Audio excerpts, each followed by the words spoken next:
संसार की माया एक ऐसा रहस्य जिसे समझ पाना आसान नहीं है। हम सब एक अजीब सी दौड़ में लगे हुए हैं जहां हमें लगता है कि संसार में हर वो चीज जो चमकती है वही असली खुशी है। लेकिन क्या ये सच है? आइए आज हम एक रहस्यमयी कहानी सुनाते हैं जिसे खुद गौतम बुद्ध ने एक बार अपने शिष्यों को सुनाया था। बहुत समय पहले एक धनी व्यापारी था जिसका नाम सोहन था। सोहन के पास हर वो चीज थी जो लोग पाने की चाह रखते हैं, सोना, चांदी, बड़ी हवेलियां और सैकड़ों नौकर चाकर। लेकिन इसके बावजूद सोहन के चेहरे पर शांति नहीं थी। उसका मन हमेशा कुछ और पाने की चाह में उलझा रहता था।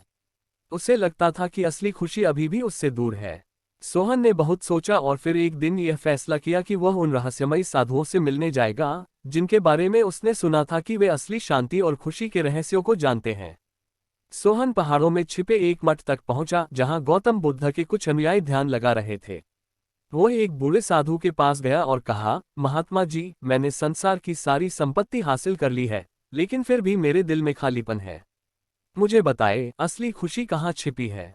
साधु ने मुस्कुराते हुए कहा, मैं तुम्हें एक स्थान पर ले जा सकता हूँ जहाँ असली खुशी छिपी हुई है, लेकिन इसके लिए तुम्हें अपनी सारी संपत्ति और मान सम्मान छोड़ना होगा। क्या तुम इसके लिए तैयार हो? सोहन साधु के साथ लंबी यात्रा पर निकल पड़ा।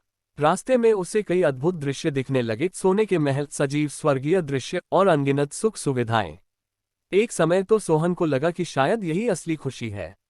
लेकिन जैसे ही उसने उन चीजों की तरफ कदम बढ़ाया, वे दृश्य अचानक गायब हो गए।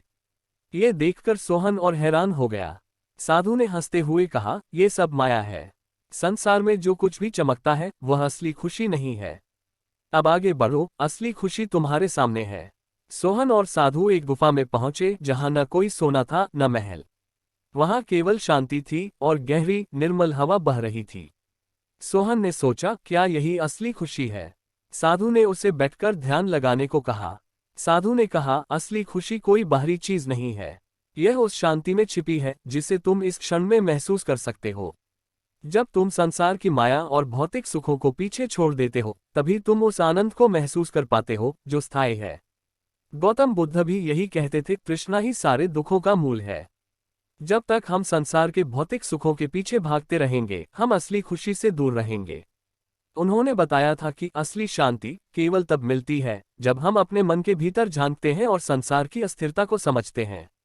बुद्ध के अनुसार हम माया से तब मुक्त हो सकते हैं जब हम ध्यान, आत्मचिंतन और संतोष को अपने जीवन में स्थान दें। जैसे सोहन ने अपनी यात्रा में सीखा कि असली खुशी उसकी संपत्ति में नहीं बल्कि उस शांति में थी जिसे उसने ध्यान के माध्यम से पाया। हम भी अक्सर सोहन की तरह भौतिक सुखों के पीछे भागते हैं, लेकिन असली खुशी उन चीजों में नहीं है जो हमें बाहर से मिलती है। ये तो हमारे भीतर ही छिपी है, हमारे मन की शांति, संतोष और ध्यान के अभ्यास में। गौतम बुद्ध ने कहा था कि जीवन की सच्ची खुशी तब मिलती है जब हम वर्तमान में जीते हैं, तृष्णा से मुक्त होते हैं और अपने भीतर की शांति को पहचानते हैं। अगर आप भी असली खुशी की तलाश में हैं, तो इसे बाहर न ढूंढें बल्कि अपने भीतर खोजें। ध्यान करें, शांति को महसूस करें और माया के जाल से मुक्त हो जाएं। इस वीडियो को लाइक करें और हमारे चैनल माइंडफुल टेल्स को सब्सक्राइब करें ताकि हम आपको और ऐसी कहानियां सुना सकें जो आपके जीवन को बदल देंगी।